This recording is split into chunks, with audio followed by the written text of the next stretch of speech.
Hi all, welcome to SK Data Diaries. Myself Sandhukuma, I'm working with MNC as a data engineer. In our previous video, we saw about Spark architecture. In today's video, we're gonna cover what is DAG, what is RDD, what is action, what is transformation, what is the difference between the wide transformation and narrow transformation. And we are going to see the small example to understand all this. Let's start with DAG. DAG stands for Directed Acyclic Graph. Let me show you the simple DAG visualization. DAG gives you the graphical representation of the sequence of execution. Here you can see the sequence.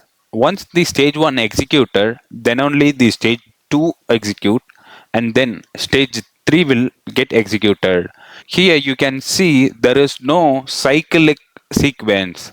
Everything happen one after other. That is the exact purpose of the DAG. It will give you the idea of sequence of execution. Let's try to understand what is RDD.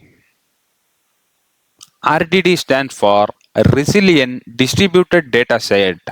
This is the fundamental block of our Spark engine. The dataset which we provide to the Spark, it held as a RDD and get processed. Here you can see it is the original and lower level abstraction, which means on the top layer we can use Spark SQL, PySpark for the transformation. But under the hood, Spark is holding our data as a RDD only. Let's see the key properties of RDD. RDD is immutable, which means we can create the RDD, but we can't modify the RDD. But we can create new RDD by applying the transformation to current RDD. RDD is distributed and partitioned. We already discussed that is the core concept of big data engineering. Whatever the data set which we provide to the Spark, it get splitted into small chunks and get processed. Let's get back to our Spark architecture.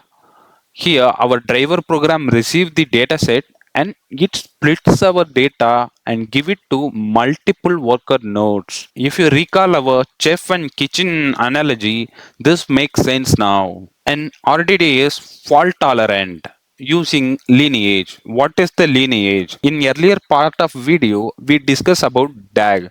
That is the lineage of the execution. By using this lineage, RDD can reprocess the partition which get malformed. For example, you imagine 10 worker nodes. Here, our driver program splitted the process and assigned the task to all worker nodes. Because of some reason, one of the worker node went down. In this case, RDD uses its DAG diagram and only reprocess the malformed data. There is no need of recompute the entire dataset. That is what mentioned as a fault tolerant here. Then here you can see RDD is lazy. Earlier we saw the job is get triggered only when the action is called. That is what known as the lazy evolution. RDD sit idle until the action get called. Let's see one small example which will make all this concept clear. I'm using Databricks Community Edition. I will prepare separate video for how to make a use of this Community Edition. Here we are assigning the data to RDD. Here our data having 3 lines each separated by comma. Let me show this as a file.